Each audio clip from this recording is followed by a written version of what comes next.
ডায়াবেটিসের একমাত্র মহা ঔষধ হচ্ছে ঢ্যাঁড়স। গোড়া থেকে নির্মূল করবে ডায়াবেটিসকে। ঢ্যাঁড়স বিশেষ নিয়মে সেবনে হাঁপানি, অ্যাজমার প্রকোপ থাকবে না। কষা মলের সমস্যায় এটি জাদুর চেয়েও ভালো কাজ করে থাকে। এছাড়াও যাদের রোগ রয়েছে চোখের চোখের সমস্ত রোগকে দূর করবে। ঈগলের চেয়েও চোখের পাওয়ার শক্তিশালী হবে। চশমা খুলে ফেলে দিতে হবে। সুস্থ হৃৎপিণ্ড এবং সুস্থ শরীরের জন্য ঢ্যাঁড়স প্রয়োজনীয়। এবং যদি আপনি আপনার ওজনটাকে নিয়ন্ত্রণে আনতে চান, ঢ্যাঁড়স সেবন করতে হবে। ওষুধের মতো এই সবজিটিকে সেবন করলে বহু রোগ থেকেই বেঁচে থাকা সম্ভব।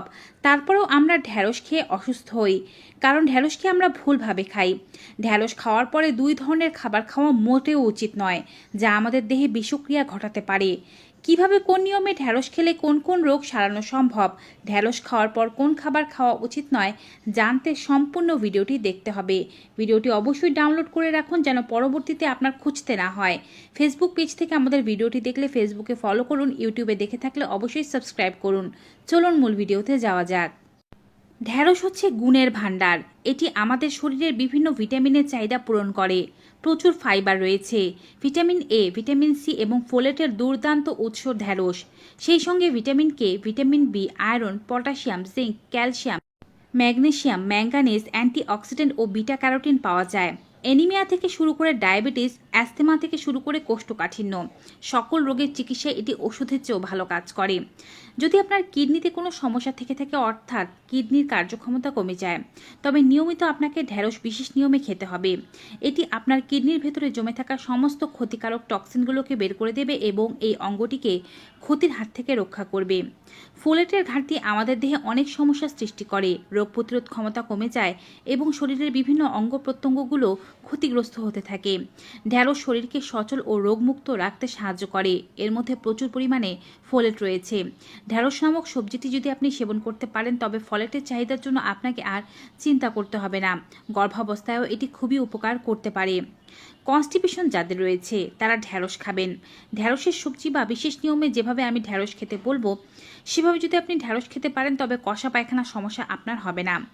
ঢ্যাঁড়স আমাদের শরীরে ফাইবারের চাহিদা পূরণ করে থাকে, হার্টের খেয়াল রাখে, সেই সঙ্গে বাউল মুভমেন্টকে ভালো রাখে। যখন আপনার বাউল মুভমেন্ট ঠিক থাকবে, তখন আপনার কনস্টিপেশন, বদহজম, গ্যাস অম্বলের মতো সমস্যাগুলো হবে না। বিভিন্ন গবেষণায় এটি প্রমাণিত হয়েছে যে ঢ্যাঁড়স যারা খায় তাদের কোলন ক্যান্সার হয় না। কোলন পরিষ্কার থাকে, কোলনে জমে থাকা ময়লাগুলো বেরিয়ে যায়। ক্যান্সার সেল যদি আপনার শরীরে তৈরি হতে থাকে, তবে কিন্তু আপনি জানতে পারবেন না, কিন্তু ঢ্যাঁড়স খেলে ক্যান্সার সেলকেও আটকানো সম্ভব। এই সবজির মধ্যে রয়েছে একাধিক ক্ষমতা, যা আমাদের কোষের মধ্যে বিভাজনের সঠিক নিয়মকে ঠিক রাখে এবং অ্যান্টিঅক্সিডেন্টের উপস্থিতি আমাদের দেহের ভেতর থেকে টক্সিক কোষগুলোকে বের করে দেয়, যার ফলে ক্যান্সার হবার আশঙ্কা আপনার একেবারেই থাকে না। আর আপনি যদি ওজনটাকে নিয়ন্ত্রণে রাখতে চান, তবে ঢ্যাঁড়স তো আপনার অবশ্যই খাওয়া উচিত, কারণ এই সবজিটি খেলে আপনার পেট ভরবে, বাড়তি খাবার খাওয়ার ইচ্ছা কমে যাবে, সেই সঙ্গে আপনার ওজনটা খুব দ্রুত কমতে শুরু করবে ঢ্যাঁড়সের সাহায্যেই। অ্যানিমিয়ার প্রকোপ যাদের রয়েছে, অর্থাৎ যাদের রক্ত স্বল্পতা এবং শরীরে লোহিত রক্তকণিকার পরিমাণ কম, এর থেকে হাত পা কাঁপে, বুক ধড়ফড় করে, কোনো কাজে মন বসে না, অবসাদগ্রস্ততা, ক্লান্তি, দুর্বলতা এগুলো রয়েছে। এই সমস্ত ক্ষেত্রে আপনি ঢ্যাঁড়স খাবেন, কারণ এটি একটি আয়রন সমৃদ্ধ সবজি। নিয়মিত ঢ্যাঁড়স খেলে অ্যানিমিয়া রোগ প্রতিরোধ হয়। এছাড়াও এটি আমাদের খারাপ কোলেস্টেরলের মাত্রাকে দেহ থেকে কমিয়ে আনতে সাহায্য করে, যার ফলে আমাদের দেহে ভালো কোলেস্টেরলের মাত্রা বাড়ে ও আমাদের হার্ট খুব ভালো থাকতে সাহায্য হয়। যাদের হাড়ে কোনো সমস্যা রয়েছে, হাড় শক্ত না, হাঁটতে চলতে পারেন না, হাত পা হাঁটু কোমরে ব্যথা রয়েছে, অস্টিওপরোসিসে আক্রান্ত, তাদের অবশ্যই ঢ্যাঁড়স খাওয়া উচিত। বিশেষ করে মহিলাদের 40 বছর বয়স পার না হতেই তাদের হাড়ের বিভিন্ন ধরনের সমস্যা শুরু হয়ে যায়, কারণ সন্তান জন্ম দিতে গিয়ে তাদের অনেক ক্যালসিয়াম খরচ করতে হয়, যার কারণে শরীরের বিভিন্ন অঙ্গে ব্যথা হওয়া, হাঁটতে চলতে না পারা, কোমর হাঁটুতে ব্যথা হওয়া খুবই কমন সমস্যা মহিলাদের মধ্যে।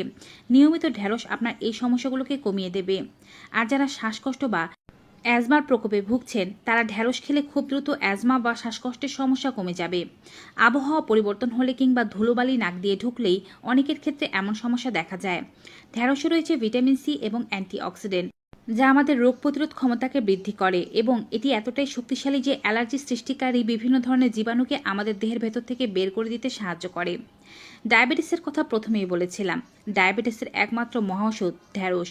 বিভিন্ন গবেষণা বলছে বিশেষ নিয়মে ওষুধের মতো ঢ্যাঁড়স খেতে পারলে এক লাফে ডায়াবেটিসের গ্রাফ নিচে চলে আসে। আপনার ডায়াবেটিস কোনো ওষুধ ছাড়াই কন্ট্রোলে আসবে। সেজন্য আপনাকে নিয়মিত শুধুমাত্র 6 থেকে 7টি ঢ্যাঁড়স খেতে হবে। ইনসুলিন উৎপাদনের পরিমাণ বৃদ্ধি পাবে এবং রক্তের শর্করার মাত্রা কোনোভাবে বৃদ্ধি পেতে পারবে না যদি আপনি সঠিক নিয়মে ঢ্যাঁড়স খান।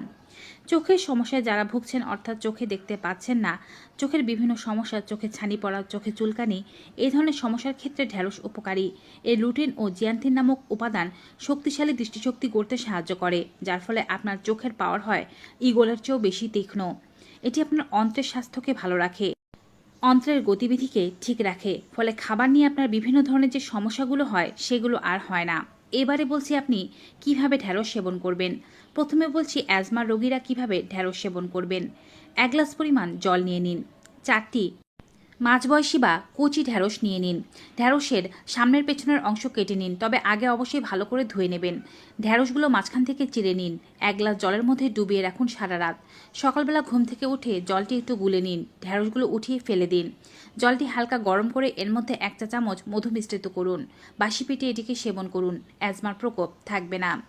যাদের কনস্টিপেশনের সমস্যা রয়েছে তারা 8-10টি পরিমাণে ঢ্যাঁড়স ভালোভাবে ধুয়ে টুকরো করে কেটে নেবেন। তারপরে এটিকে অল্প জলের মধ্যে সেদ্ধ করবেন 3 থেকে 4 মিনিট পর্যন্ত। জলসহ এই ঢ্যাঁড়সগুলো নিয়ে নেবেন। উপর দিয়ে সামান্য পরিমাণে হিমালয়ান পিঙ্ক সল্ট দেবেন। যদি পিঙ্ক সল্ট না থাকে তবে মধু দিয়েও খেতে পারেন। এটিকে সকালবেলা বাসি মুখে সর্বপ্রথমে আপনাকে চিবিয়ে খেতে হবে। আস্তে ধীরে চিবিয়ে খাবেন, খুব তাড়াহুড়ো করা যাবে না। এটি আপনার কনস্টিপেশনকে ঠিক করে দেবে, বাউল মুভমেন্ট ভালো করবে। অবশ্যই টানা 7 দিন পর্যন্ত খাবেন। অ্যাজমার রোগীরা টানা 21 দিন পর্যন্ত খাবেন। ডায়াবেটিসের ক্ষেত্রে প্রত্যেক সপ্তাহে 3 দিন করে আপনাদেরকে এই রেমেডি সেবন করতে হবে। সেক্ষেত্রে অবশ্যই চেষ্টা করবেন 6 থেকে 7টি ঢ্যাঁড়স, মাঝবয়সী ঢ্যাঁড়স বা কচি ঢ্যাঁড়স ভালোভাবে ধুয়ে সামনে পেছনের অংশ কেটে নিয়ে তারপরে মাঝখান থেকে চিড় লাগিয়ে 1 গ্লাস জলের মধ্যে সারা রাত ভিজিয়ে রাখতে। সকালবেলা আপনারা এই জলটি একটু গরম করে বা সরাসরি এই জলটি পান করতে পারেন। ঢ্যাঁড়সগুলো আর খাওয়ার প্রয়োজন নেই, ঢ্যাঁড়সগুলো ফেলে দেবেন। অন্যান্য যে কোনো রোগগুলোর ক্ষেত্রে এভাবেই সকালবেলা বাসি পেটে ঢ্যাঁড়সের জল সেবন করতে পারেন। সেক্ষেত্রে 6-7টি ঢ্যাঁড়স নয়, 3 থেকে 4টি ঢ্যাঁড়স দিলেই যথেষ্ট। প্রত্যেক সপ্তাহে 1 থেকে 2 দিন দুপুরের ভাতের সাথে ঢ্যাঁড়স খাওয়ার চেষ্টা করবেন। আর যাদের চোখের সমস্যা আছে তারা টানা 40 দিন পর্যন্ত সকালবেলা বাসি পেটে ঢ্যাঁড়সের এই জল খাওয়ার পাশাপাশি দুপুরে অবশ্যই ঢ্যাঁড়সের সবজি খাওয়ার চেষ্টা করবেন। যদি প্রতিদিনই ঢ্যাঁড়সের সবজি খেতে না পারেন অন্ততপক্ষে সাপ্তাহিক 3 দিন খাবেন। তবে ঢ্যাঁড়সের এই জলটি টানা 40 দিন পর্যন্তই আপনাদেরকে সেবন করে যেতে হবে। এবারে বলছি ঢ্যাঁড়স খাওয়ার সাথে কোন খাবারগুলো খাওয়া উচিত নয়, যা আপনার দেহের মধ্যে বিষক্রিয়া সৃষ্টি করতে পারে। প্রথম খাবারটি হচ্ছে করলা। করলার মধ্যে এক ধরনের অক্সাইড আছে।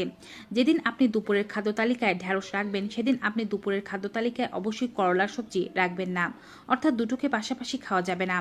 করলা ও ঢ্যাঁড়স একই সাথে খেলে বা নির্দিষ্ট ব্যবধানে না খেলে প্রচুর ক্ষতি হয়। পেটে বিষক্রিয়ার সৃষ্টি হয়, এমনকি শরীরে চুলকানি উঠতে পারে, হঠাৎ করে হার্ট অ্যাটাকও হতে পারে। মানুষের মৃত্যুর একমাত্র কারণ হিসেবে দাঁড়াতে পারে করলা ও ঢ্যাঁড়সের সবজি একই সাথে খাওয়া। এই বিষয়ে সতর্কতা অবলম্বন করুন। যদি খেতে হয় সেক্ষেত্রে অবশ্যই 3-4 ঘন্টার বিরতি রাখুন বা চেষ্টা করুন ওই দিন ঢ্যাঁড়সের সবজি বা করলার সবজি একই সাথে না রাখতে। এবারে বলছি দ্বিতীয় খাবারটি সম্পর্কে, সেটি হচ্ছে মূলো। যদিও শীতকালের সবজি, তারপর অনেকে ঢ্যাঁড়স ও মূলো একই সাথে খান। মূলো ও ঢ্যাঁড়স একই সাথে খেলে ত্বকজনিত সমস্যা বাড়ে, হঠাৎ করে শ্বাসকষ্টের সমস্যার সৃষ্টি হয়ে যেতে পারে, আপনার গুরুতর অ্যালার্জির সৃষ্টি হতে পারে, ত্বকের নিচে ফুলে যেতে পারে, চোখ ফুলে যেতে পারে, যা মারাত্মক বিপদগ্রস্ততার একটি লক্ষণ। এভাবে হয়তো একদিন করলে আপনার ক্ষতি হবে না বা একদিনেও ক্ষতি হয়ে যেতে পারে, তবে দীর্ঘমেয়াদে করলে ক্ষতি অবশ্যই নিশ্চিত। সতর্কতার সাথে দুটো সবজি সেবন করার চেষ্টা করুন। তো ভিউয়ার্স, ঢ্যাঁড়সের উপকারিতা সম্পর্কিত আজকের এই ভিডিওটি পেয়ে কেমন লেগেছে কমেন্ট বক্সে অবশ্যই জানাবেন। ভিডিওটি ভালো উপকারী মনে হয়ে থাকলে বেশি বেশি সকলের মাঝে শেয়ার করে দেবেন, যেন সবাই এই উপকারী তথ্যগুলো পেতে পারে। বিদায় নিচ্ছি, সবাই ভালো থাকুন, সুস্থ থাকুন। Good bye and take care.